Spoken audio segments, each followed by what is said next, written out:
तस्मै कृष्णाय नमः। संसारमहीरुहस्य बीजम् सच्चिदानन्दरूपाय विश्वोत्पत्त्यादिहेतवे तापत्रयविनाशाय गोविन्दाय नमो नमः।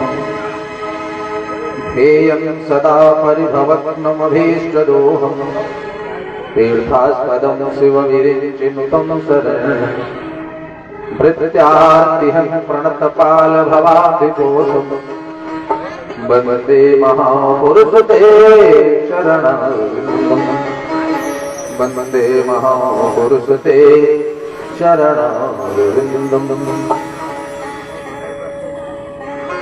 वन्दे देव उमापतिं सुरगुरुं वन्दे जगत्कारिणं वन्दे पन्नगभूषणं मृगधरं वन्दे पशूनां पतिं वन्दे सूर्यशशाङ्कवहनिनयनं वन्दे मुकुन्दप्रियं वन्दे भक्तजनाश्रयं च वरदं वन्दे शिवं शङ्करम् अतुलितबलधामं शरणशैलाधरेः धनुजवनकृशानं ज्ञानिनामग्रगणिं सकलगुणनिधानं वानराणामधीशं रघुपतिप्रियभक्तं वातजातं नमः। नमो देव्यै महादेव्यै शिवायै शततं नमः। नमः प्रकृते हस्त्रायै नियतामृणतरस्मृतां गुरुर्ब्रह्मा गुरुर्विष्णुः गुरुर्देवो महेश्वरः गुरुः साक्षात् परब्रह्म तस्मै श्रीगुरुवे नमः। तस्मै श्रीगुरुवे नमः।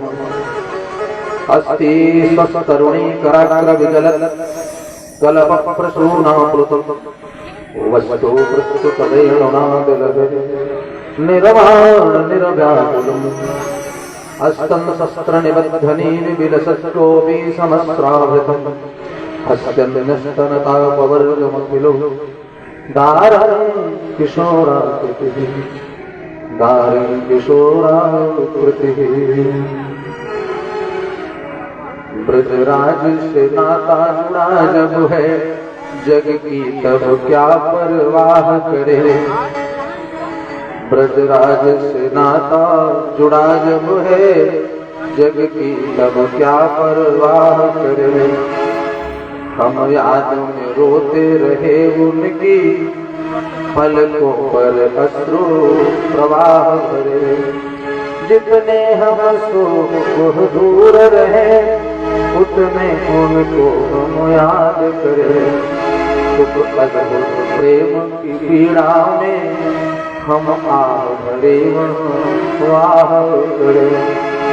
जय जय श्री राधारमण जय जय नवल किशोर जय गोपी चित चोर प्रभु जय जय माखन चोर।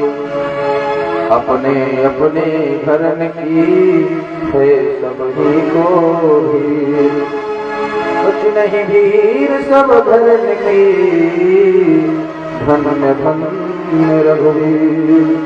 हे पार्थ के सारथी तुम कहाँ कोट प्रणाम मेरे मन तुरंग की थामो नाथ लगाओ। पग पवित्र तीर्थ गमन कर पवित्र दियो नाम मुख पवित्र तो बहुत हैं जो बोलो राधे श्याम। बोलो भागवत भगवान की हो। सभी लोग 2 मिनट भगवान नाम संकीर्तन फिर आगे की कथा में प्रवेश करेंगे। मनवाणी जीवा का पवित्र करने के लिए सब लोग बार भगवान नाम संकीर्तन करें। हे गोपाल राधे कृष्ण गोविंद गोविंद हे गोपाल राधे कृष्ण गोविंद गोविंद हे गोपाल राधे कृष्ण गोविंद गोविंद हे गोपाल राधे कृष्ण गोविंद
गोपाल राधे कृष्ण गोविंद गोविंद हरे गोपाल राधे कृष्ण गोविंद गोविंद राधे कृष्ण गोविंद गोविंद गोविंद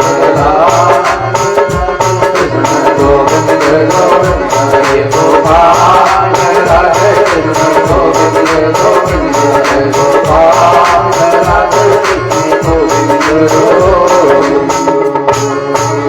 बोलो जय भगवान की जय हो।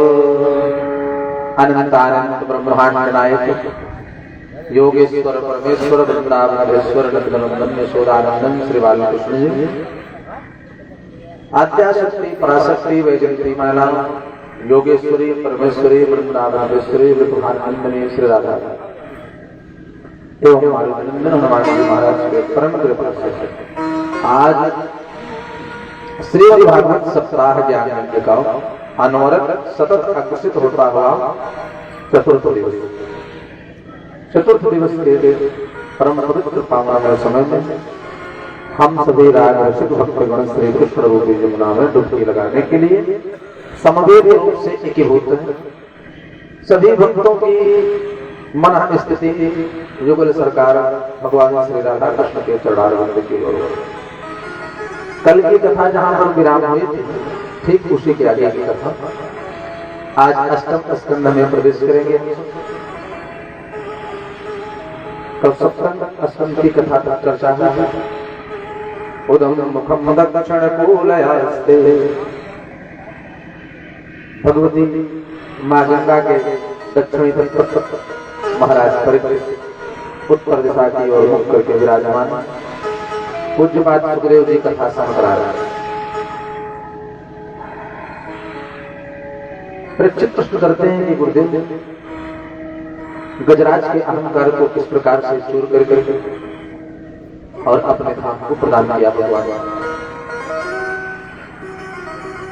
सुखदेव जी कहते राजा परीक्षित आसे गिरिवरो नाम त्रिकूटो इत विस्तृतः। क्षीर सागर में एक पर्वत जिसका नाम त्रिकूट है। उस त्रिकूट पर्वत पर हाथी एक गजेंद्र अपने परिवारजनों के साथ निवास करता है। सैकड़ों पत्नियां और तमाम बच्चे, बड़ा परिवार है। बल में अधिक होने के कारण अहंकार है अपने बल पर। और बड़ा ही सुंदर पर्वत है। उस पहाड़ पर एक सुंदर सरोवर है और सबसे सुंदर बात है कि वहां पूरे परिवार के साथ अकेले निवास है। तो बल भी यदि अधिक हो जाए तो अहंकार का कारण बन जाता है। गजराज को बल अधिक है, एक तो अहंकार उसका, दूसरा परिवार में अधिक है, तो एक दूसरा अहंकार उसका। परंतु जब जीव को अधिक बल मिल जाए, अधिक धन मिल जाए, अधिक परिवार बड़ा हो जाए तो अहंकार आता है। इस प्रकार का अहंकार इसलिए नहीं करना चाहिए कि जब शरीर ही अपना साथ नहीं देता तो धन परिवार वैभव संपत्ति क्या साथ। अपना शरीर हर व्यक्ति को अधिक प्रिय होता है, लेकिन यही अपना साथ नहीं देते। सुखदेव जी कहते हैं राजा एक दिन अपने परिवार के साथ, अपनी पत्नियों और बच्चों के साथ गजराज उस सरोवर में विहार करने के लिए विहार करने गया। जल में स्नान करने लगा, बच्चों के साथ, पत्नियों के साथ क्रीड़ा करने लगा। एक तो हाथी दूसरे हाथी के ऊपर सूंड से जल भर के एक दूसरे को पर डाले। जल क्रीड़ा हो रही थी, इतने में एक क्राह गजराज के पैर को पकड़ लिया। पैर को पकड़ लिया तो बल तो अधिक था, सोचा कोई बात नहीं, छोटा सा कुछ कोई छोटा जंतु होगा, पैर में लग गया होगा, अभी छोड़ देगा। अब जब कुछ समय रहा वो छोड़ा नहीं तो पैर को झटका दिया गजराज। तो झटकने के बाद भी जब नहीं छूटा तो अपनी ओर खींचने का प्रयास। जब पैर अपनी ओर खींचा तो ग्राह ने अपनी ओर खींचा, तो बल तो था ही, खींच तो नहीं पाया। गजराज ने कहा ऐसा है कि हमारी शक्ति हमको लगता है कुछ कम पड़ रही है, कोई बड़ा जंतु है। पत्नियों को कहा कि थोड़ा सहयोग करो हमारा। एक हाथी दूसरे हाथी के सूंड में सूंड फंसा करके, पूंछ में पूंछ फंसा करके, बल लगा के खींच ले। सुखदेव जी कहते राजा परीक्षित, पहले तो सबको विश्वास था कि अरे कितने लोग हैं, परिवार के सब करके बाहर निकाल, परंतु जितने खींचे बाहर गजराज को पत्नी और बच्चे, उतने वो ग्राह खींच करके अंदर ले जाने। सुखदेव जी कहते हैं राजा परीक्षित, एक क्रिया दोनों अपना अपना प्रयास करते हैं, ग्राह और बच्चे। कुछ देर तो पत्नी ने, बच्चों ने, सबने सहयोग किया, कुछ समय सहयोग किया, लेकिन जब देखा कि पिताजी हमारे पति बाहर नहीं आ रहे थे, एक के बाद एक बच्चे छोड़ करके जाने लगे, एक के बाद एक हाथी छोड़कर जाने लगे। भैया तुम्हारे पैर को ग्राह ने पकड़ा है, अब तुम जानो हम क्या करें इसे। सुखदेव जी कहते हैं राजा, एक समय ऐसा आया कि सारे परिवार के लोग छोड़ करके चले गए, गजराज केवल अकेला बचा, केवल अकेला बचा उज्जल, और शरीर को ग्राह गले तक खींच ले गया। तो बच्चों का जो अहंकार था कि हमारे इतने बच्चे हैं वो भी चले गए, पत्नी का अहंकार था कि इतनी पत्नी है हमारे सब छुड़ा लेंगे, वो भी सब चले गए। अपना बल तो वैसे भी क्षीण हो गया था। अब ग्राह धीरे धीरे गज को जल के भीतर ले जाने लगा, गले तक ले गया, गले से और जल भर गया, केवल वही आंख दिखाई दे रही। जब कोई सहारा नहीं मिला तो गजराज ने कहा कि किसको बुलाऊं। सुखदेव जी कहते हैं राजा परीक्षित, गजराज ने किसी देवता का नाम लेकर के बुलाया ही नहीं, किसी विशेष देव को पुकारा नहीं। तो सब देवता सोच रहे थे कि भाई बिना बुलाए कैसे चले जाए बचाने। भगवान शंकर सोचे कि हम कैसे चले जाए, हमारा नाम लेना चाहिए, और नहीं लिया तो यही कह दिया होता कि डमरू वाले बाबा चले आए, फिर भी मैं चला जाता। लेकिन जब नाम नहीं ले रहा है तो बिना बुलाए नहीं जाएगा। दुर्गा मैया ने सोचा होगा कि हम क्यों चले जाए, हमारा नाम लेके बुलाया होता तो हम जाते, और नहीं नाम लेता, हमारा ले रहा है तो यही कह देता कि उस शेर पर सवार हो मैया वही चले जाओ, फिर भी मैं चली जाती। कोई देवता नहीं गया, किसी का नाम लेकर के गजेंद्र ने बुलाया है।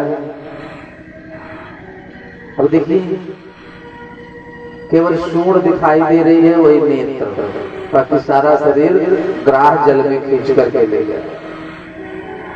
तो गजराज ने कहा कि किसी को बुलाएंगे नहीं, और बुलाना शुरू किया तो उसको भगवान ने सोचा कि जो किसी का नाम नहीं वही तो हमारा नाम है। स्तुति तो भगवान ने किया, जिसको गजेंद्र मोक्ष के नाम से जाना जाता है, परंतु नाम नहीं लिया गया। ओम नमो भगवते तस्मै एतच्चिदात्मकं पुरुषाय आदि बीजाय परेशायाभि धीमहि, किसी का नाम नहीं लिया।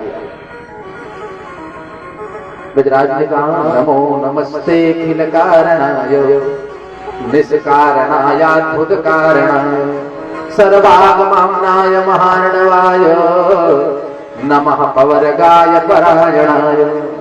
नमो नमस्ते अखिल कारणाय, जो पूरे संसार के कारण है, मैं उनको प्रणाम करता हूँ, आकर के हमको बचा ला। नाम नहीं लिया, किसी देवता का नाम नहीं लिया। अमादित्य प्रपन्न पशुपात सविमोक्षणाय निष्ठाय भूरि करुणाय नमो लयाय स्वान सेन सरद तनुभिर्य मनस्प्रतीत प्रत्यक्षते भगवते बृहते नमस्ते। गजराज ने कहा जो प्रत्यक्ष रूप में दिखाई देते हैं और परोक्ष रूप में दिखाई देते हैं, वो आकर के हमको बचा ला। नाम अपनी बार भी नहीं लिया। भगवान ने सोचा है नाम नहीं ले रहा है और ग्राह इसको खींचते चले जा रहा है, बुला हमको ही रहा है। भगवान फिर भी नहीं ले। फिर गजराज ने कहा नमः शांताय घोराय मूढ़ाय गुणधर्मिणे निर्विशेषाय साम्याय नमो ज्ञान घनाय च। जो समस्त ज्ञान के सागर हैं वो भगवान आकर के हमको बचा ले। अब भगवान फिर भी नहीं है। ग्राह अपना बल लगा करके गजराज को खींच रहा है। सुखदेव जी कहते हैं राजा परीक्षित बहुत सुंदर स्तुति की गजराज ने, लेकिन एक भी श्लोक में भगवान का नाम नहीं लिया। बताया सब आप ऐसे हो तो वाक्य बचा ला। नमो नमस्तुभ्यमस हि यवेदो शक्ति श्रियायाखिल धी गुणाय प्रपन्न पालाय दुरंत शक्तये कदिन्द्रियाणाम अनुआत्मवर्तमनि। गजराज ने कहा जो सभी इंद्रियों के स्वामी है वो आकर के हमको बचा ला। भगवान से उससे बड़ा जटिल फल है भाई, बुला हमको रहा है, नाम नहीं ले रहा है। गजराज ने कहा कि प्रभु आप नहीं आएंगे तो ये भी मत सोचिएगा कि हमारी कोई बेइज्जती होगी।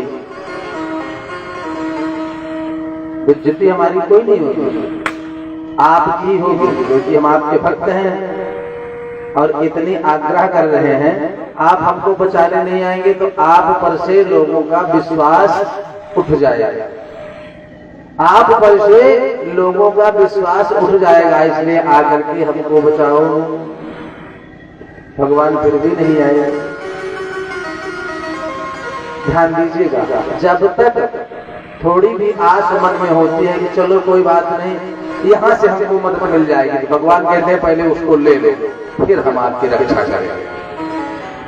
क्या मतलब? हम निवेदन कर रहे थे कि जब तक पूर्ण समर्पण नहीं होता जीव का परमात्मा की तरफ, तब तक भगवान थोड़ा भी सहारा है कि चलो यहाँ से हमको मदद मिल जाएगी, हमारे पुत्र हैं हमको बचा लेंगे, हमारे रिश्तेदार हैं वो सहायता करेंगे। भगवान कहते हैं पहले उनकी देख लो भाई। पूर्ण समर्पण जब तक नहीं होता तब तक परमात्मा की कृपा नहीं प्राप्त होती। गजराज हताश हो गया, उदास, भगवान नहीं आए। और फिर गजराज ने स्तुति किया, कहा प्रभु मैं तो अधम हूँ, हमसे बड़ा कोई अधम हो नहीं सकता और आप अधम उदाहरण हैं। तो जब आप अधम उदाहरण हैं और मैं अधम हूँ तो आकर के हमको बचाओ, हमारा उद्धार करना आपका परम कर्तव्य है। मुझसे अधम यधीर उबारे न जाएंगे, उबारे न जाएंगे। मुझसे अधम यधीर उबारे न जाएंगे, उबारे न जाएंगे। तो आप दीन बंधु पुकारे न जाएंगे, पुकारे न जाएंगे। अगर हमारी रक्षा नहीं होगी तो आप कहते हैं कि दीन बंधु है तो वो नाम तो आपका तुरंत अभी खत्म हो जाएगा। और यही नहीं, पृथ्वी का भार आपने 100 बार उतारा। अरे जितनी बार भगवान आप अवतार लेते हैं पृथ्वी का भार उतारते हैं, पाप से पृथ्वी को हल्का करते हैं। पृथ्वी का भार आपने 100 बार उतारा, क्या मेरे पाप भार उतारे न जाएंगे, उतारे न जाएंगे। तो आप दीन बंधु पुकारे न जाएंगे, पुकारे न जाएंगे। शायद ये भी लाज नहीं है भगवान आपको, तो एक बात मैं और बता दे रहा हूँ, कम से कम उसके लिए तो आप कुछ शर्म करो। अरे जो भक्त पूर्ण समर्पण कर दिए हमारी तरह और अपने आप को आपके हाथ दे दिया, जो बिक चुके हैं और खरीदा है आपने, जो भक्त अपने आप को आपसे दे दिए हैं, जो बिक चुके हैं और खरीदा है आपने, फिर वे गुलाम आपके द्वारे न जाएंगे, द्वारे न जाएंगे। तो आप तो दीन बंधु पुकारे न जाएंगे, पुकारे न जाएंगे, पुकारे न जाएंगे। गजेंद्र ने स्तुति किया। भगवान ने कहा कोई बात नहीं, जो किसी का नाम नहीं है वो मेरा नाम। गरुड़ से कहा सुनो, तुरंत तैयार हो जाओ, चलना है गजराज को बचाओ, ग्रास से बचाना है, तुरंत तैयार हो जाओ। गरुड़ ने कहा कि देखो ये त्रिभुवन स्वामी है, इनको लेकर के मैं ही उड़ता हूं, अब बताओ बचाने भी जा रहे तो हम पर आरोप होकर। भगवान ने कहा कि गजराज को बाद में बचाना, पहले गरुड़ का अहंकार, इनको पहले बचा ले, नहीं वो अहंकार हो। मन में आ गया अहंकार गरुड़ कि हमारे ऊपर बैठ करके उड़ते हैं। भगवान ने कनिष्ठिका अंगुली गरुड़ के पीठ पर रख दिया, कहा उड़ो। गरुड़ ने कहा कि प्रभु क्यों प्रयास कर रहे हो? कहा नहीं उड़ो। अपने दोनों पंखों को गरुड़ खूब फड़फड़ाने लगे, लेकिन उस स्थान से हिल नहीं पाए। कहा कि प्रभु सच बात तो ये है कि मैं आपको लेकर के नहीं उड़ता हूं, आप ही हमको लेकर के उड़ते हो, आप ही हमको लेकर के उड़ते हो, मैं आपको लेकर के नहीं उड़ता। सुखदेव जी कहते राजा परीक्षित गरुड़ पर आरोह होकर के भगवान जो ही पहुंचे हैं गिरिराज के पास, तो कुछ चढ़ाने के लिए नहीं था। भगवान आए हैं, कैसे आदर करें, स्वागत करें।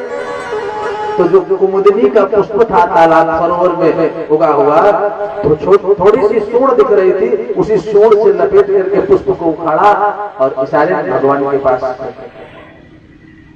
और भगवान को जब पुष्प अर्पित किया, सुमन में सुंदर मन को समर्पित किया गजराज ने, तो ग्राह और गज को भगवान दोनों को बाहर निकाल लिए। तो पहले ग्राह का उद्धार किए, फिर गज का उद्धार किए। भगवत्सर भगवान की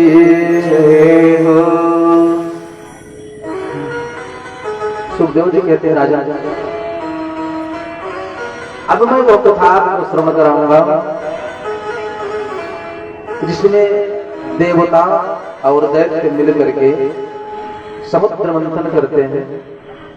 तो समुद्र मंथन से किस प्रकार रत्नों की उत्पत्ति हुई और जो रत्न निकले कैसे सब में बांटे गए और किस किस को मिले, एक कथा मैं आपको श्रवण करा रहा हूं। सुखदेव जी कहते हैं राजा ध्यान से सुनो, ध्यान से सुनो। एक समय की बात है, देवराज इंद्र अपने ऐरावत हाथी पर आरूढ़ होकर के क्षीर सागर में भगवान से मिलने जा रहे थे, भगवान का दर्शन करने जा रहे थे। दर्शन करने जा रहे थे तो रास्ते में उनको दुर्वासा ऋषि मिले। देवराज इंद्र की भेंट दुर्वासा ऋषि से हुई। महात्मा ने देवराज इंद्र ने प्रणाम किया, गुरुदेव प्रणाम। कुशल क्षेम पूछा तो दुर्वासा जी ने पूछा कि क्यों महाराज, कैसे? कहा कि मैं भगवान का दर्शन करने जा रहा हूं। दुर्वासा जी ने कहा कि देवराज इंद्र, मैं भगवान के पास से ही आ रहा हूं, दर्शन करके मैं वापस आ रहा हूं। अच्छा हाँ, ये देखो जो माला में धारण किया हूं कौस्तुभ के, ये भगवान ने हमको उपहार स्वरूप दी। दुर्वासा जी ने कहा कि जो मैं माला धारण किया हूं देवराज इंद्र, ये भगवान ने हमको दी, उन्हीं की दी हुई माला है, मैं धारण करके आया हूं। तो ऐसा है, हम महात्मा हैं, साधु, हमको इन सब माला की क्या जरूरत है? और आप देवताओं के राजा हो। देवराज इंद्र गले से उतारा दुर्वासा जी ने अपनी माला और देवराज इंद्र को पहनाया। कालू, ये माला आप पर ज्यादा शोभा देगी, आप राजा हैं और देवताओं के राजा हैं, हम साधुओं को माला से क्या जरूरत है? अब माला तो देवराज इंद्र को पहना दिया दुर्वासा जी ने, आशीर्वाद दिया, थोड़ा आगे बढ़े। अब देवराज इंद्र ने माला धारण तो कर ली, लेकिन वह तुरंत उतारा माला। अच्छा होता भी है कि लोग सम्मान से माला धारण करते, तो कुछ लोगों को स्वभाव का तुरंत उतार देते, अरे भैया कुछ देर पहले तुरंत उतारा देवराज इंद्र ने, हाथी को पहना दिया। जो माला दुर्वासा जी ने पहनाई थी तुरंत हाथी को पहना दिया। अब हाथी का उन्मत्त स्वभाव पशुवत अपने सिर को इधर उधर किया, माला जमीन पर गिरी और पैर से कुचलते हुए चली गई। दुर्वासा जी ने दृश्य देखा तो क्रोधी महात्मा तो तेरे श्राप दे दिया, देवराजेंद्र जाओ मैं तुम्हें श्राप देता हूं, लक्ष्मीहीन हो जाओ। मैं श्राप देता हूं तुम लक्ष्मी से हीन हो जाओ। तुम मृखा न हो ही देव ऋषिवाणी। संतों का श्राप झूठा नहीं हुआ, परिणाम ये हुआ कि देवराजेंद्र लक्ष्मी से हीन हो गए। और यह बात जब दैत्यों को पता चली तो दैत्यों के राजा है महाराज बलि, उनको जब यह बात पता चली, कल की कथा में आपने श्रवण किया था भक्त प्रहलाद का चरित्र। प्रहलाद के पुत्र हैं विरोचन, विरोचन के पुत्र हैं महाराज बलि। जब दैत्यों की बात पता चली तो सारे दैत्य मिलकर के चढ़ाई कर दिए देवलोक पर, और परिणाम ये हुआ कि देवराजेंद्र पराजित हो गए। सारे देवता देवलोक छोड़ करके भगे। अब देवलोक में दैत्यों का आधिपत्य हो गया। बड़ी मुश्किल से तो देवलोक देवराजेंद्र पाए थे बेचारे, पुनः दैत्यों का राज्य हो गया। जिस कुर्सी पर देवराजेंद्र बैठते थे उसी कुर्सी पर महाराज बलि बैठने लगे। सारे देवता बेचारे परेशान, भाग करके भगवान के पास गए और कोई दूसरा सहारा नहीं। भगवान ने कहा देवराजेंद्र ये सब कार्य तुम्हारी मूर्खता की वजह से हो रहा है, क्षणिक बुद्धि की वजह से हो रहा है। क्या जरूरत थी महात्मा के द्वारा दिए गए उस उपहार का अपमान करने की? क्या जरूरत थी? पहले तो हमने दिया था महात्मा जी को उपहार स्वरूप में, अब पहले तो हमारा प्रसाद, दूसरा उस संत का प्रसाद, तुमने अपमान कर दिया। कि अपमान कर दिया तो परिणाम हो। देवराज ने कहा कि प्रभु कोई युक्ति बताइए, कोई उपाय बताइए। भगवान ने कहा ऐसा है, बार बार आप लोग दैत्यों से पराजित हो जाते हो, ऐसा करो कि समुद्र मंथन करो। समुद्र मंथन करो, उसमें से अमृत निकलेगा। तो अमृत जब निकलेगा तो उस अमृत का आप लोग पान कर लेना तो अमर हो जाओगे। अमृत जब पी लोगे तो अमृत प्राप्त हो जाएगा, फिर तुम्हारी शक्ति बढ़ जाएगी, तो दैत्य तुमसे पराजित हो जाएगा। भगवान ने बता तो दिया, परंतु समुद्र मंथन करना इतना आसान तो था नहीं। देवराज ने कहा कि समुद्र मंथन करना संभव नहीं है। भगवान ने कहा ऐसा करो कि दैत्यों को भी मिलाओ, अकेले संभव नहीं है। इसके लिए देवर्षि नारद नियुक्त किए गए। देवर्षि नारद दैत्यों के पास गए, कहा भैया देवता और दैत्य दोनों तो आपस में भाई भाई हैं। महाराज कश्यप की दो पत्नियां थी, दिति और अदिति। दिति से दैत्य, अदिति से देवता। कहा आपस में आप भाई भाई, एक ही पिता की संतान है, तो कोई लाभ मिल रहा है तो विवाद करने की क्या जरूरत है? अरे आप लोग आपस में मिल करके समुद्र मंथन कर लो, अमृत मिलेगा तो आप लोग बराबर बराबर बांट लेना। बहुत समझाने पर दैत्य तैयार हो गए। अब देवता और दैत्य मिल करके समुद्र मंथन का विचार बना गया। जब समुद्र मंथन का निर्णय हो गया तो मंथन हो कैसे? सुखदेव जी कहते हैं राजा परीक्षित, मंदराचल पर्वत का सुझाव दिया भगवान ने, और वहां पर अजित अवतार लेकर के मंदराचल पर्वत को काटा है भगवान। जब मंदराचल पर्वत से हुआ कि इससे मंथन किया जाएगा, भगवान ने नाग वासुकी को आदेश दिया, जाओ तुम रस्सी का कार्य करो। नाग वासुकी आकर के मंदराचल पर्वत पे कुंडली मारकर लपेट ली। पर्वत लाया गया समुद्र के बीचों बीच, समुद्र के बीचों बीच लाया गया। अब बात ये हो गई है कि मुख की तरफ कौन पकड़ेगा और पूंछ की तरफ कौन पकड़ेगा। घर्षण होगा तो मुख की तरफ से जब विष निकलेगा तो जो रहेगा उसका प्राणांत हो जाएगा। फिर देवर्षि नारद गए दैत्यों के पास और दैत्यों से कहा कि सुनो, देवता कह रहे थे कि हम बड़े हैं, देवता कहते कि हम बड़े हैं, मुख की तरफ हमारा अधिकार है, अब आप लोगों का जो विचार है, तो दैत्य की बुद्धि हमेशा उल्टी चलती है। कहा कि देवता कैसे बड़े हो गए, बड़ा तो मैं, देवलोक पर मेरा अधिकार है। देवता सिद्धार्थ ने कहा यही तो मैं चाहता था, यही तो मैं चाहता था।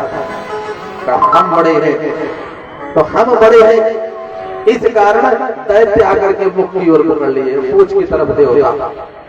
और जो ही मंथन प्रारंभ हुआ, सुखदेव जी कहते राजा परीक्षित, मंथन जैसे ही प्रारंभ हुआ, मंदराचल पर्वत समुद्र में डूबने लगा। क्यों? बिना आधार के पर्वत रुके कैसे? जब मंदराचल पर्वत जल में डूबने लगा तो उसी समय सुखदेव जी कहते हैं राजन, भगवान कच्छप अवतार धारण करते हैं और कच्छप अवतार धारण करके कृत्वाह बपुः कच्छप रूपमद्भुतम्, कृत्वाह बपुः कच्छप रूपमद्भुतम् अप्रविश्यतोऽयं गिरिमुज्जहार। माने जल में प्रवेश कर गए भगवान और आधार दिया मंदराचल पर्वत को।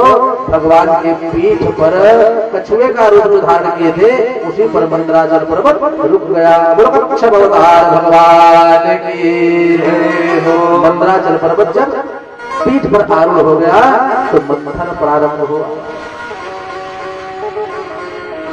देखिए, जहां जैसे आवश्यकता होती है भगवान उसी स्वरूप में अवतार धारण करते हैं। अब यहाँ आधार देना था पर्वत को और कछुए की पीठ अधिक मजबूत होती, तो आधार देने के लिए भगवान कछुए का रूप, और जल में अधिक देर तक यदि बल सहित रह सकता है तो कछुआ है।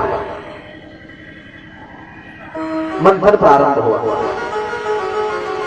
अब ध्यान दीजिएगा, ये भागवत की कथा पहले भी हम निवेदन कर चुके हैं, कोई कहानी नहीं, एक एक शब्द में आध्यात्म छुपा है। ये समुद्र मंथन, मंदराचल पर्वत, ये क्या है? ध्यान दीजिए, ये संसार सागर एक समुद्र है। ये संसार देख रहे हैं आप लोग, एक समुद्र है। इस संसार सागर रूपी समुद्र में इस मन रूपी मंदराचल पर्वत का आप प्रेम रूपी रस्सी से मंथन करेंगे, भगवान के चरणों का आश्रय देकर। तो सबसे पहले क्या निकलेगा? बोले विष। पहले क्या निकला समुद्र मंथन में? विष। इस संसार सागर, संसार रूपी सागर में मन रूपी मंदराचल पर्वत को आप डाल करके और भक्ति रूपी, प्रेम भक्ति रूपी रस्सी से जब मन का मंथन करेंगे तो सबसे पहले शरीर का विकार दूर होगा, विष निकलेगा, मन का मैल दूर हो जाएगा। और जब मंथन प्रारंभ हुआ, सुखदेव जी कहते हैं राजा परीक्षित, सबसे पहले विष निकला। विष जब निकला तो देवता और दैत्य दोनों नाग वासुकी को छोड़ छोड़ करके बाहर निकल गए। विष का कालकूट का विष इतना तीव्र प्रभाव वाला था कि उसके निकलते ही चारों तरफ हाहाकार। अब ये विष कौन ग्रहण करेगा? सुखदेव जी कहते हैं राजा, सारे देवता और दैत्य मिल करके पहुंचे कहां? भगवान शंकर जी के पास। गोविंद शंकर जी के पास पहुंचे तो भगवान शंकर तो आशुतोष, आस माने शीघ्र, तोष माने प्रसन्न होने वाले, सबसे जल्दी प्रसन्न होने वाले देवता यदि कोई है तो भगवान शंकर, तुरंत प्रसन्न हो जाता है। और जैसे ही बड़ी बात बताई दैत्यों ने, देवताओं ने, पार्वती मैया बोल पड़ी, अरे किसी अच्छे कार्य के लिए भी इनको याद करते हो, किसे पीने के लिए आ गए बताइए। भगवान शंकर ने कहा, देखो चलो मैं तुरंत चलता हूँ आप लोगों की सहायता के। सुखदेव जी कहते राजा परीक्षित, भगवान शंकर तुरंत तैयार हो गए और आए, आकर के ततः करतली कृत्वा व्यापिहालाहलं विषम, ततः करतली कृत्वा व्यापिहालाहलं विषम अभक्षयन महादेव कृपया भूत भावन। हाथ में लेकर के, हथेली में लेकर के भगवान विष का पान कर गए। और जब विष का पान कर गए, मुख से गले में और गले से हृदय में उतार रहे थे, तब तक ध्यान आ गया, अरे मुख में तो मैं रख नहीं सकता, क्योंकि यहाँ पर भगवान का नाम है जब चलो हृदय उतारे, और जैसे ही गले के नीचे पिस जाने लगा तो शंकर जी ने कहा कि हृदय में जब जाएगा तो वहां तो हमारे भगवान स्वयं निवास करते हैं। मुख में भगवान का नाम है, राम का नाम है, और हृदय में भगवान राम स्वयं विराजमान है, तो मुख में भी नहीं सकता मैं और हृदय में नहीं जा सकता। तो हृदय से ऊपर की ओर खींचा और गले में धारण कर। अब विष इतना प्रभावशाली था, इतना तेज था उसका, कि उसी समय भगवान शंकर का गला विष के प्रभाव से नीला पड़ गया, और जब नीला पड़ गया तो भगवान का एक नाम और हो गया नीलकंठ। बोलो नीलकंठ भगवान की जय हो। विष के प्रभाव से देवता और दैत्य मुक्त हुए, भगवान शंकर विष का पान करते। मंथन प्रारंभ, पुनः मंथन प्रारंभ हुआ, और जब मंथन प्रारंभ हुआ तो जितनी बार रगड़ हो पर्वत में बासुकी नाग में घर्षण हो तो विष मुख से निकले फुफकार सहस्त्र फणों से। अब मुख के सामने जितने दैत्य पड़े वो सब गोविंदाय नमो नमः। दैत्यों ने कहा कि देवर्षि नारद ने अच्छा फंसा दिया हमको, हम पूछ की तरफ पकड़े होते तो ज्यादा अच्छा होता, लेकिन अब कोई बात नहीं, अब तो फंस गए। मंथन प्रारंभ हुआ। अब की बार मंथन से कामधेनु गैया, कामधेनु गैया निकली तो देवताओं को मिल गए। पुनः मंथन प्रारंभ हुआ। अब शर्त यही थी कि जो निकलेगा बराबर सब लोग बांट लेंगे। फिर मंथन प्रारंभ हुआ। अब की बार उच्चई श्रवा घोड़ा निकला। उच्चई श्रवा घोड़ा निकला तो वो दैत्यों को प्रदान। फिर मंथन प्रारंभ हुआ। ऐरावत हाथी निकला, देवराज इंद्र को मिला। फिर मंथन प्रारंभ हुआ। अब एक के बाद एक रत्न निकलते जा रहे हैं और सब लोग बांटते जा रहे हैं। तो घोड़ा एक मिला दैत्यों को, हाथी और गाय दोनों देवताओं के पक्ष में चली गई। पुनः मंथन प्रारंभ हुआ तो कल्पवृक्ष निकला। तो कल्पवृक्ष तो स्वर्ग का विषय है। सब देवताओं ने कहा अरे भाई ये तो स्वर्ग की वस्तु है, इसमें दैत्य कहे भैया मेहनत बराबर, बल्कि हम आपसे ज्यादा मेहनत कर रहे हैं, हमारे कितने साथी वीर गति को प्राप्त हो जा रहे हैं, और बंटवारे में आप ज्यादा ले रहे हैं, हमको घाटा लग रहा है। तो जहां विवाद की स्थिति बने वहां देवर्षि नारद आ जाए, चिंता मत करो, अभी तो बहुत कुछ निकलना है, आगे जब चल करके सब बराबर कर दिया जाएगा, मंथन करते रहो। पुनः मंथन प्रारंभ हुआ। सुखदेव जी कहते हैं राजा परीक्षित अनेक रत्न निकले, वितरित होते गए। अब की बार लक्ष्मी मैया बरमाला लिए हुए निकली। जब लक्ष्मी मैया बरमाला लेकर के निकले तो सारे दैत्य एक तक लगाए, विचार करने लगे जो घाटा हुआ सो हुआ, यही लक्ष्मी मिल जाता तो सारा घाटा पूरा हो जाता। सबने कहा अब हम लेंगे, देवताओं ने कहा नहीं हम वर्ण करेंगे, दैत्यों ने कहा हम वर्ण करेंगे। लक्ष्मी मैया ने कहा देखो कोई हमको वर्ण नहीं करेगा, मैं स्वयं वर्ण कर लूंगी, अपने वर्ण का वर्ण मैं स्वयं करूंगी। निरपेक्षम सर्वरूपे, जो हमको नहीं चाहेगा उसी का मैं वर्ण करूंगा। सब लोग अपने अपने स्थान पर चलो बैठ जाओ,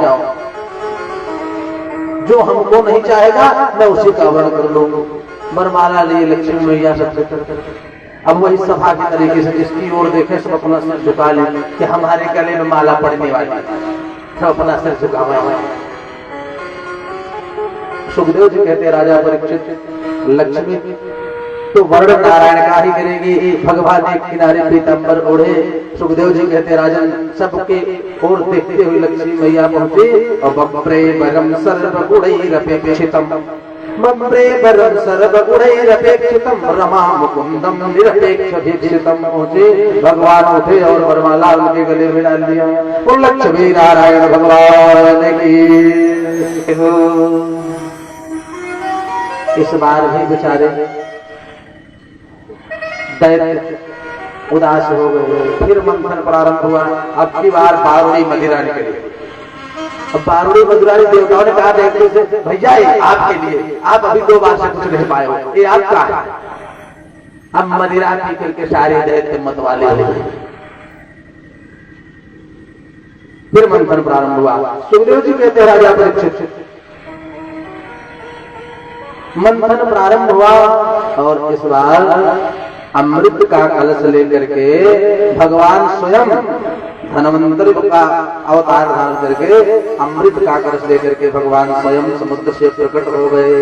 और जब प्रकट हो गए तो दैत्यों ने देखा कि अमृत तो आ गया है, इससे सुंदर समय नहीं आएगा। आएगा दैत्य दौड़ के अमृत का कलश धनवंतरि भगवान से छीना और छीन करके भगा।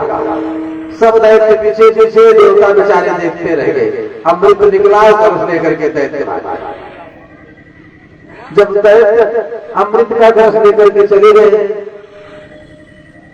देवता बेचारे फिर परेशान, अब क्या करें? करें तो क्या करें? और कोई उपाय नहीं। भगवान के पास अनुनय विनय करने के सिवा और कोई दूसरा उपाय नहीं। भगवान ने कहा, देखिए हमने उपाय बना दिया, आपने मेहनत किया, जब अमृत का कलश आ गया, अमृत निकला, सावधान नहीं रहे आप लोग, दैत्य लेकर के मुक्त गए। चलो कोई बात नहीं। अब यहाँ अमृत दैत्यों को सुलभ तो हो गया, विवाद हो गया। कोई कहे नहीं पहले इसको हम लेंगे, यही विवाद चल रहा था। तब तक भगवान दैत्यों के बीच में सुंदर मोहिनी का स्वरूप धारण करके वही दैत्यों के बीच में प्रकट हो गए। सुखदेव जी कहते हैं, राजा इतना सुंदर स्वरूप था कि दिक्षु भ्रमत और जिधर देखे मोहिनी स्वरूप में भगवान, सब दैत्य समझे हम ही को देख रहे हैं, हमारे पास आ रहा है। अब अमृत भूल करके दैत्य सब मोहिनी को देते थे। और जिसने कलश लिया था अपने हाथ में अमृत का, ला करके मोहिनी के हाथ में दिया, लो ये ले लो, ये कलश ले लो, लेकिन शर्त है कि हमारे साथ विवाह कर दो। अब ध्यान दीजिए, त्याग हुआ, मेहनत हुई, प्रयास बढ़िया रहा, सब कुछ करने से अमृत मिल तो गया, परंतु मन कहाँ फंस गया? माया में। मोहिनी स्वरूप में मन फंसा, अमृत चला गया मोहिनी के हाथ। स्वरूप देख करके उस माया का जो बनाया था भगवान ने, सारे दैत्य एकदम फंस गए। अमृत का कलश भगवान का था। भगवान ने कहा, देखे हम तो आप लोगों के लिए आए और आपके ही, अरे आपने हमारा सम्मान भी तो किया। इतनी मेहनत के बाद जो अमृत मिला आपने हमारे हाथ में दे दिया, तो इससे बड़ा सम्मान तो और कुछ हो नहीं सकता। इसलिए आप लोग चिंता मत करिए, परंतु हम न्याय करना चाहते हैं।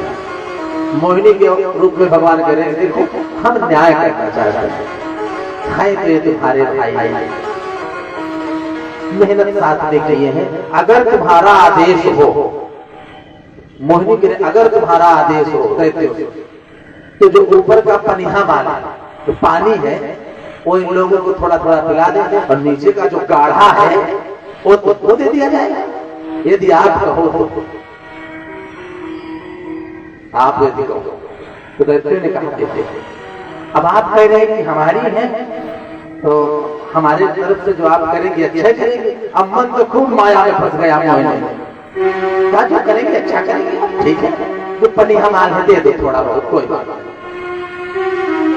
भगवान ने तिरछी नजर से देवताओं की ओर देखा, कहा इससे सुंदर समय नहीं आएगा, जल्दी से लाइन लगाओ, जल्दी से लाइन लगाओ। सब देवता बेचारे लाइन लगा के बैठ गए। अब भगवान मोहिनी कलश का अमृत धीरे धीरे सबको पिलाने लगे।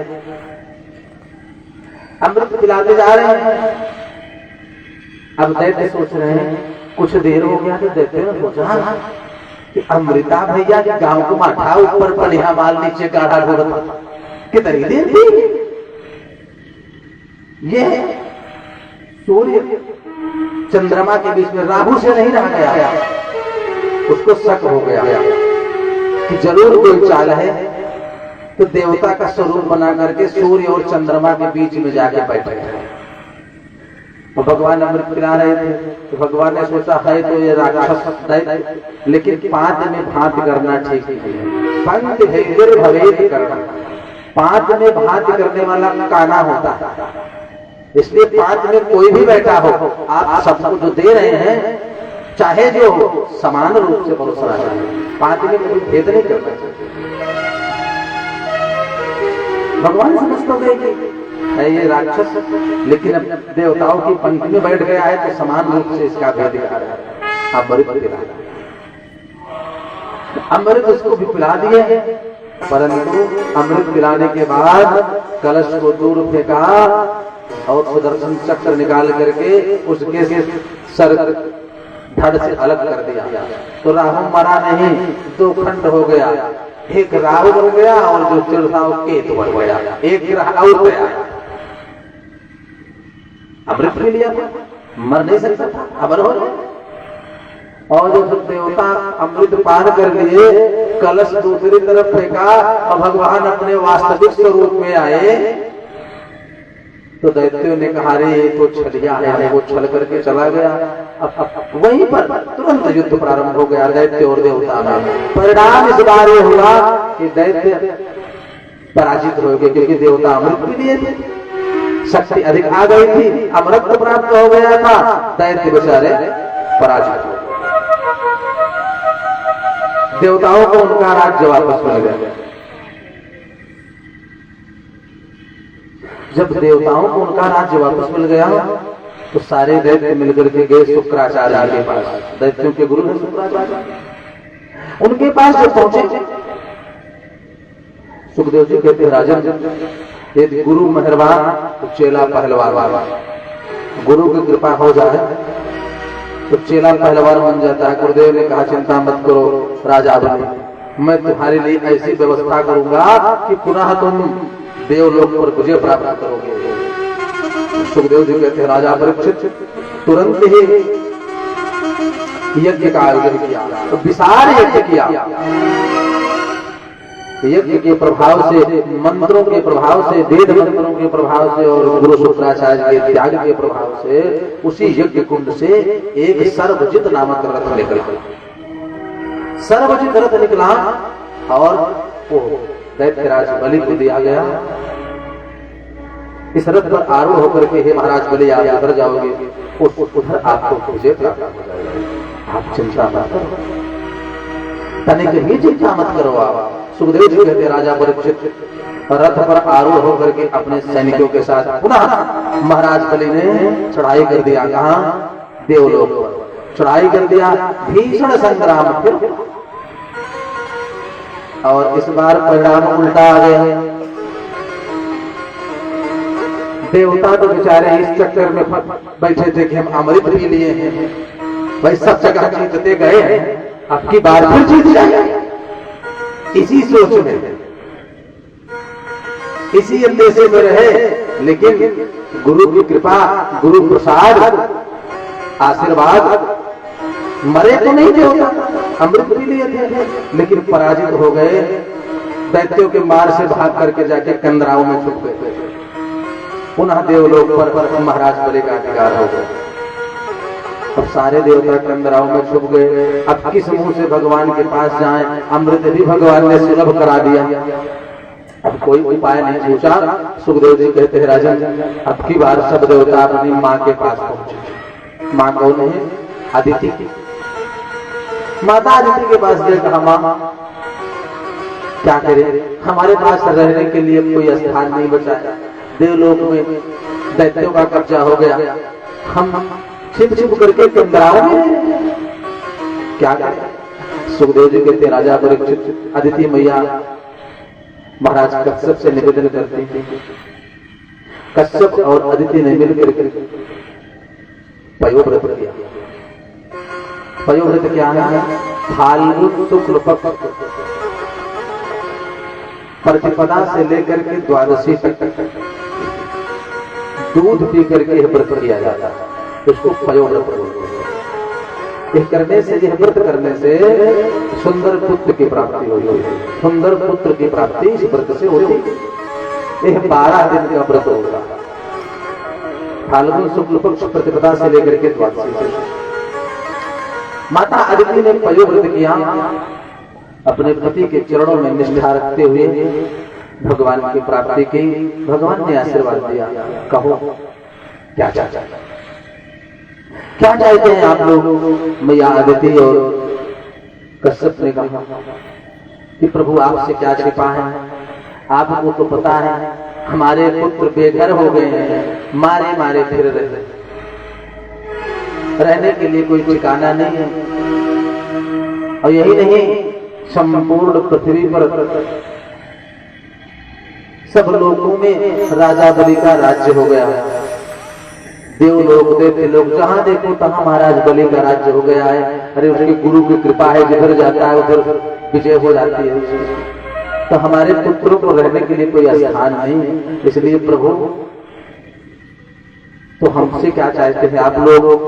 मैं अदिति ने कहा कश्यप जी ने कि चाहा हूं तुम्हारी समान सुख, आप जैसा पुत्र को चाहिए।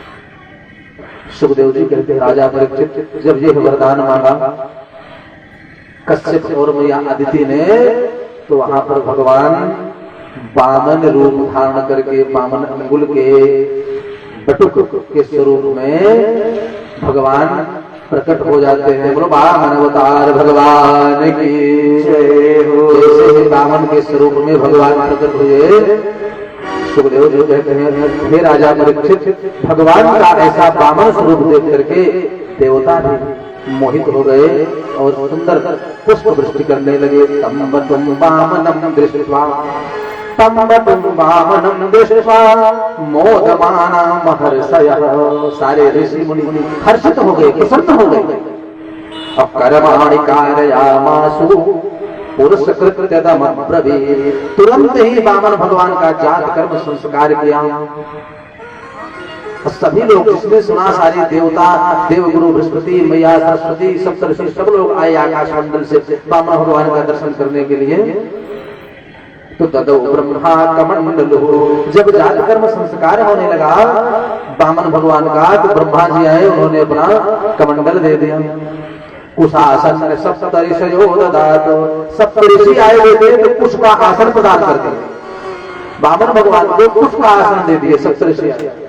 मैया सरस्वती पहुंची, उन्होंने माला पकड़ा दिया। लो गुरु बृहस्पति तो संस्कार करा रहे थे, यज्ञ संस्कार जब कराने लगे तो जनेऊ पहनाना है।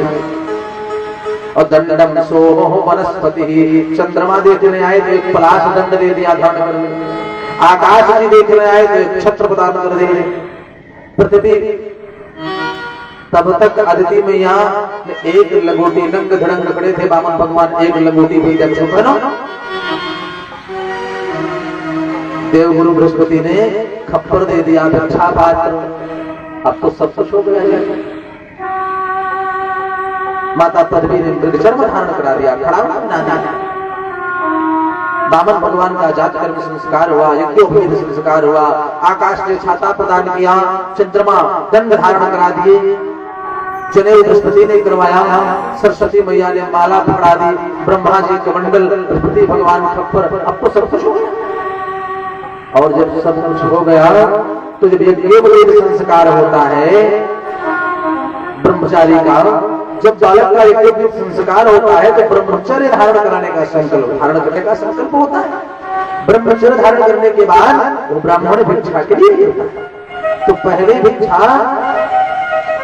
वो अपने माँ से लेता है। ब्रह्मचारी पहली बार भिक्षा अपने माँ के पास जाकर। तो बटुक ब्रह्मचारी जो वामन भगवान थे अपनी मैया अदिति के पास भिक्षा के लिए गए और भिक्षा ले जाकर के गुरुदेव को देता। तो माता अदिति ने पात्र में भिक्षा दी जो खप्पर दिया गया था।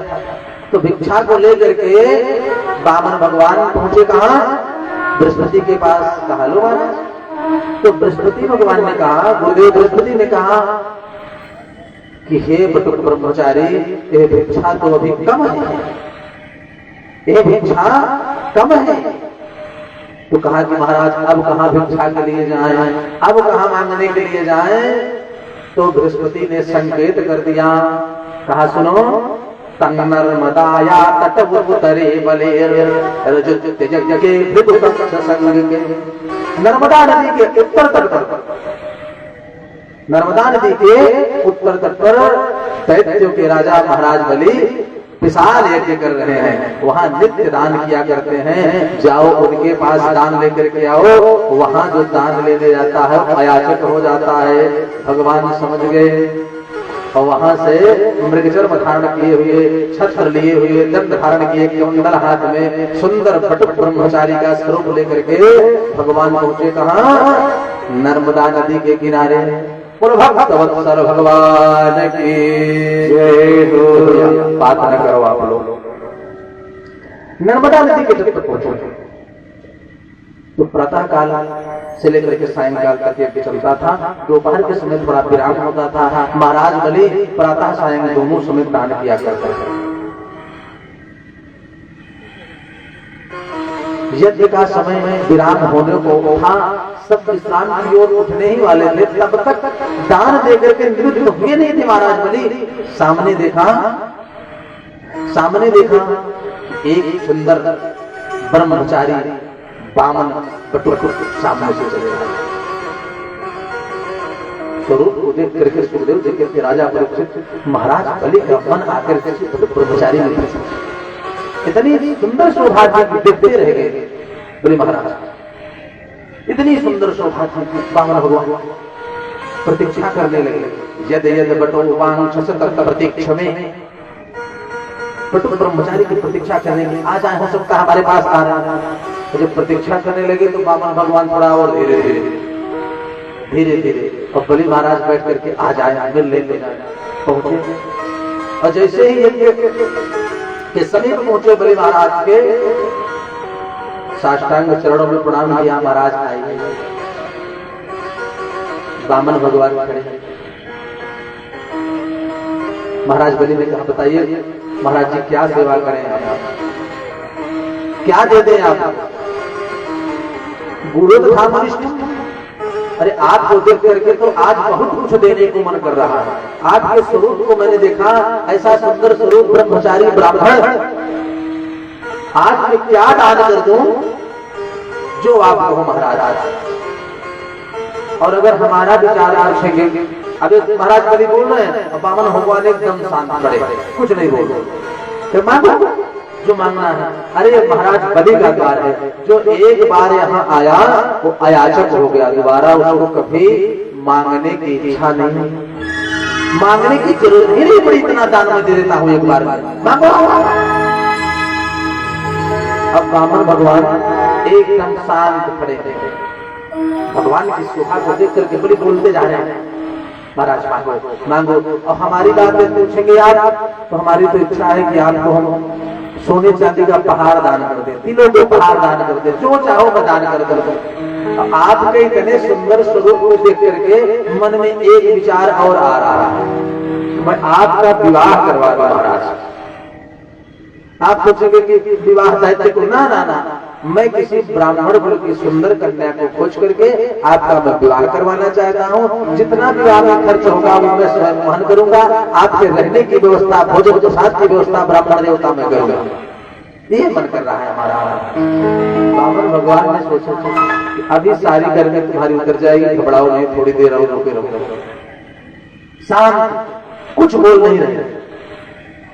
जब कई बार बलि ने कहा कि मांगो क्या चाहते हो, मांगो मांगो मांगो, तो बामन भगवान ने कहा, देखो महाराज, वैसे तो हमारी कुछ मांगने की इच्छा नहीं, कुछ विचार मन में है ही नहीं, लेकिन आप बहुत आग्रह कर रहे हैं। अब देखो, आए तो मांगने ही आए भगवान, लेकिन कह रहे हैं हमारी कुछ इच्छा नहीं है। आप बार बार आग्रह कर रहे हो राजन, तो आप कुछ देना ही चाहते हो। बहुत आपके आग्रह को देख करके मैंने मन में विचार किया कि रास्ते में आ रहा था तो एक सज्जन के यहाँ मैं रुका संध्या पूजन करने के लिए, वो बात बना रहे हैं, संध्या पूजन के लिए रुका तो उनकी पत्नी घर से बाहर निकली, अरे कहाँ ऐसे फकीर ब्राह्मण को कहाँ बैठा, तो भगाओ इनको। पूजन कर रहे थे, थोड़ा हमको तकलीफ हुई, महाराज की अपनी जमीन होती थी तो वहीं बैठ के संध्या पूजन कर लेते और कुछ नहीं चाहिए। यदि आप देना चाहते हैं राजन तो पदानि तीन दत्तानि ससमितानि पदामम, हमको आप 3 पग जमीन दे दीजिए, लेकिन शर्त है हमारी ससमितानि पदामम, हम अपने पैर से नाप के लेंगे महाराज, आज बहुत ज्यादा जमीन हम लेकर के क्या करेंगे, हम ब्राह्मण क्या करेंगे उस जमीन में। कहा पदानि त्रीण दत्तानि ससमितानि पदामम। राजा बलि ने कहा कि महाराज जैसे तू बामन है उसे तुम्हारी बुद्धियों बढ़ाया है, जैसे तू छोटी है उसे तुम्हारा छोट बुद्धियों। अरे ये राजा बलि का द्वार है बामन भगवान महाराज, यहाँ जो आया हो अयाचक हो गया, उसको कभी कुछ मांगने की जरूरत ही नहीं पड़ी, वो दोबारा जीवन में कभी कुछ मांगा ही नहीं। आप महाराज 3 पग जमीन मांगे, हमको देते लाज लग रही है, और भी अपने पैर से। अरे ले लो महाराज, जितनी जरूरत हो, जितने आपकी आवश्यकता हो। बामन भगवान ने कहा भैया देखो, आपके पास बहुत कुछ भरा हो, हमसे उससे क्या मतलब, हमको अपने आवश्यकता का, और सही बात है, यावत ये जठरम तावत तत्वहीनों में हम, जितने में पेट भर जाए उससे ज्यादा संग्रह करके आप क्या करोगे। सत्यता यही है, यावत ये जठरम, जठर मुझे पेट जितने में भरे उससे ज्यादा लेकर के होगा क्या, तावत तत्वहीनों में हम, उसके अधिकम यदि मन से यदि अधिक चाहते हो तो दुख का कारण, वो फिर दुख का कारण है, दुख मिलेगा। महाराज बलि ने कहा कि ठीक है अब जैसी आपकी इच्छा, लेकिन देते हुए हमको लाज लग रही है, बहुत लज्जा आ रही है। अब ये संवाद महाराज बलि का और बामन का हो रहा था। तो यज्ञशाला में 4 द्वार थे, तो पूर्व द्वार पर जो ब्राह्मण देवता बैठ करके यज्ञ करा रहे थे वो कुछ समझ गए, वो समझ गए, और जो समझ गए तो बोले तो नहीं, मंत्र से ही बोल करके इशारा किए। अब दैत्यों के जो गुरु है शुक्राचार्य जी, वो तो व्यास आसन पर, यज्ञाचार्य आसन पर बैठे। पूर्व द्वार यज्ञशाला का है, वहां के ब्राह्मण ने मंत्र बोला, इदं विष्णु चक्रमे त्रेधा निदधे पदम समूढ़मस्य पागम सुरे स्वाहा। अरे ये विष्णु स्वरूप देवताओं के मूल साक्षात नारायण है, और ये अब महाराज बलि का जाने वेद मंत्र शुक्राचार्य जी समझ गए, और समझ गए जब श्लोकार तुरंत वहां से उठे और बलि के समीप खड़े हुए। राजा अभी संकल्प तो आपने नहीं लिया, हाँ तो ना कर दो, हम दान नहीं देंगे, हम दान नहीं देंगे, कहा ना कर दो। अरे गुरुदेव रोज तो आप कहते हैं कि बलि महाराज जितना दान दोगे उतना कल्याण होगा, आप दान दो, आप दान देने से मना क्यों कर रहे हो। शुक्राचार्य ने कहा बस मैं कह रहा हूं, मना करना, संकल्प का कोई विकल्प नहीं होता, मैंने संकल्प ले लिया है। तो कहा भी कहा संकल्प लिया आपने, कहा गुरुदेव आप ही कहते हैं वाक दत्तम मनोदत्तम दत्तम वाणी कुशोदकई। अरे चाहे वाणी से कह दो या मन से संकल्प कर, वो कुछ अक्षर लेकर के कर लो। संकल्प तो संकल्प, और संकल्प का कोई दूसरा विकल्प होता ही नहीं, वो फिर देने देना है। तो गुरुदेव खुद दे गए। शुक्राचार्य जी ने सोचा है चेला हमारी बातें नहीं मान रहा है, गुरु की आज्ञा टुकरा। तो शुक्राचार्य ने कहा कि इदम विष्णु, कहा मतलब गुरु जी, अरे कहा भैया ये बामन है, बामन। कहा महाराज बामन मतलब बामनो है विष्णु आशा। राजा बलि कहते चाहे बावन हो महाराज, चाहे 53 हम मान ले ही दान पट्टे दे, बिना दान दे मानव ना, आपकी एक बात भी हम नहीं मानेंगे। लेकिन सोचिए गुरु और शिष्य का संबंध ऐसा होना चाहिए।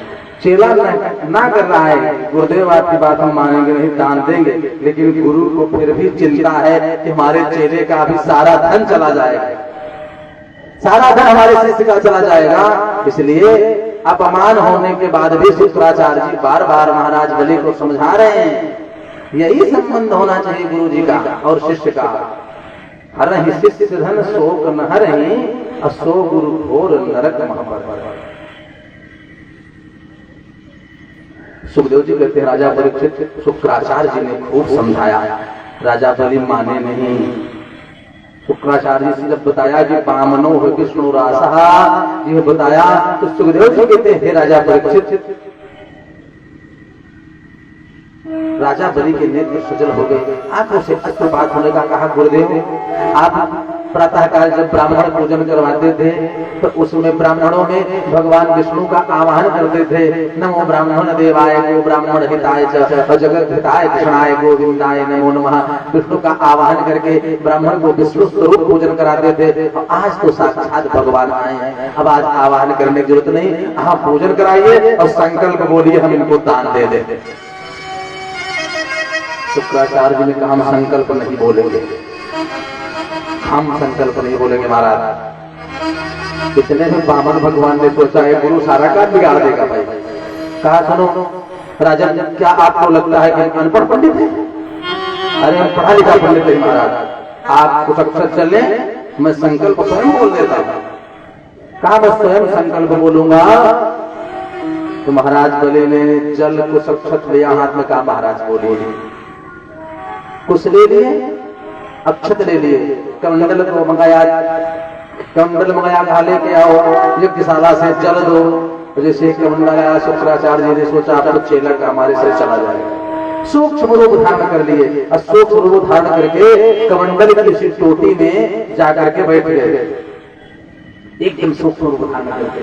और उसी टोटी से देख रहे हैं अब हमारे चेला का सब चला जाएगा, हम जल नहीं गिरने देंगे, अब बिना जल के संकल्प पूर्ण नहीं होगा, तो हो सकता है बचा रह जाए। और वहीं से देख रहे हमारे चेले का सब गया। और जब जल नहीं गिर रहा था, जले करभाजनम, बामन भगवान एक सीख कुश का जो है जड़ लेकर के उसी कमंडल के टोटी में प्रवेश कराए। और वहीं से देख रहे हमारे चेले का सब गया। तब तक वो जड़ आकर के एक आंख में शुक्राचार्य जी के लगी, और आंख तुरंत गोविंदाय नमो नमः। बामन भगवान ने कहा कि सुनो गुरुदेव, आप दो आंख से दो आंखें कर रहे थे, इसलिए अब एक ही आंख से देखोगे, सबको समान रूप से देखोगे। एक आंख गोविंदाय नमो नमः। जल हाथ में लिया, संकल्प बोला, और संकल्प जो ही बोल करके विराम किया, पूर्ण किया, बामन भगवान के हाथ में पकड़ाया। बामन भगवान ने कहा महाराज संकल्प हो गया। संकल्प हो गया, हाँ तो आपको दान मिल गया। बामन भगवान ने कहा राजन दान तो मिल गया, लेकिन हम ये कहेंगे कि भाई पैनामा हो गया, अब तुरंत हमारा प्लाट अलग कर दो, खाज दाखिल चाहिए 1 महीना बाधे हुए, लेकिन हमारा प्लाट तुरंत अलग करो। तो राजा बलि ने कहा कि महाराज जहां चाहो आप 3 पग नाप लो, जहां चाहो आप 3 पग जमीन ले लो। तो बामन भगवान ने कहा ले लो। हाँ हाँ, कहा नाप लो। हाँ महाराज नापिए, बिल्कुल आप नाप लीजिए। नापू बोलते हुए अपना दाहिना पैर उठाया बामन भगवान ने, एक पैर दाहिना उठाया तो भूः स्वः जना महातपः सत्य लोक में पहुंच गया। तो देखते देखते जो बामन स्वरूप था इतना विशाल स्वरूप हो गया। हम राजा बलि ऐसे देख रहे हैं, सिर को नीचे करके मस्तक ऊपर करके देख रहे हैं, इतना बड़ा स्वरूप मुखमंडल दिखाई नहीं दे रहा है। वही पैर उठाए और सत्य लोक में पैर पहचा भगवान का। सुखदेव जी कहते हैं राजा परीक्षित मानो ब्रह्मा जी प्रतीक्षा कर रहे हो। धातु कमंडल चलुम तदुक्रमस्य पादावने जल पवित्रतया नरेंद्र। जल्दी से कमंडल को उठाया, भगवान के दाहिने पैर में धो लिया। सुखदेव जी कहते हैं राजा परीक्षित वही जो जल से पाद प्रक्षालन किया वही गंगा जी के रूप में परिणित हो गए। एक पैर में सब लोग नापा, दूसरे पैर में अतल वितल सुतल तलातल रसातल महातल पाताल सब कुछ। अब 2 पैर में सब नाप लिया और फिर तुरंत सूक्ष्म स्वरूप बना करके कहा कि राजा बलि तृतीयम उपकल्पये, तीसरा पैर कहाँ नापूं आप बताओ। 2 पैर में तो सब राजा बलि आश्चर्यचकित रह गए, मानो सब कुछ चला गया एक क्षण में। अभी तक करे थे जो, अब लगे भगवान डांटने। भगवान डांटने बता छुट्टे करे थे जो आया अयाचक हो गया, 3 पग जमीन दिए दान पूरा नहीं कर पाए। यही है राजा बलि का द्वार। महाराज बलि रोने लगे, क्या यही तो अहंकार हो गया, अपना कुछ नहीं, अपना कुछ नहीं, मैं तो एक निमित्त मात्र था। भगवान ने कहा तुम झूठे हो, तुम झूठे हो, कुछ नहीं दे सकते, यही दान दिया है। जो आया अयाचक हो गया, कहाँ अयाचक हो गया बता? डांट रहे थे, इतने में राजा बलि की पत्नी विंध्यावली वहां पहुंच गई। कहा कि महाराज आप क्यों हमारे पति को डांट रहे? धन्य है सनातन धर्म हमारा और धन्य है ऐसे ऐसे। कहा महाराज क्यों आप हमारे पति को डांट रहे हैं? कहा आपका पति झूठा है। क्यों? दान दिया था 3 मुठ जमीन पूरा नहीं कर पाया। कहा महाराज ये बताओ, बिना पत्नी के कहीं दान पूरा होता है? कोई यज्ञ पूरा होता है? फिर नहीं। कहीं जब बिना पत्नी के आपने दान करवा लिया कहां पूरा हुआ? आपने बिना पत्नी के जब दान करवाया कहां से दान पूरा होगा?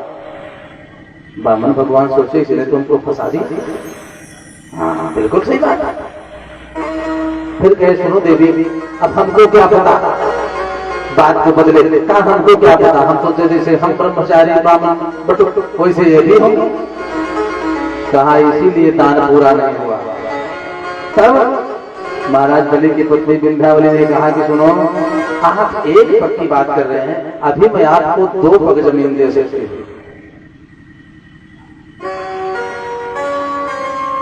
वाह, 2 पग दे सकती हूँ। अब राजा बलि कुछ देर घर देखें, अब कुछ देर बामन भगवान की तरफ कहा, अब कुछ बचा नहीं है नापने के लिए, हमारी पत्नी के लिए मां को 2 पग दे सकती हूँ। महाराज ने कहा कि फिर बामन भगवान ने कहा फिर दो। राजा बलि ने कहा देवी कहां से लाओगी? कहा मैं बता रहे हैं सुनो। विंध्यावली ने कहा कि हे बामन भगवान, आप अपने पैर को उठाइए, आप अपने पैर में उठाइए। ठीक है उठा रहा हूं। कहा उठाओ? सुखदेव जी कहते हैं राजा परीक्षित जब विंध्यावली ने कहा अपने पैर को उठाओ, करोमृतम तन्न भवेत् प्रलंभनम, करोमृतम तन्न भवेत् प्रलंभनम।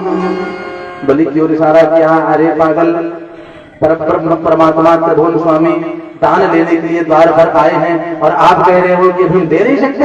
अरे तीसरे पैर में अपने आप को नपवा लो। करोमृतम तन्न भवेत् प्रलंभनम, कहा पदम तृतीयम ऋषि मे निजम।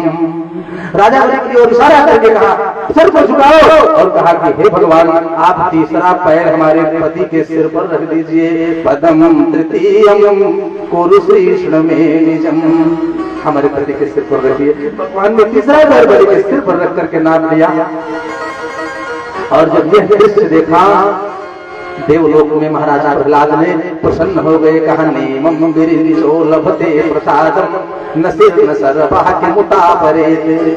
धन्य है हमारा कुल और हमारे कुल के बहु धन्य है जिन्होंने भगवान के सामने अपने आप को नपवा करके हमारे कुल का झंडा और ऊंचा फहराया।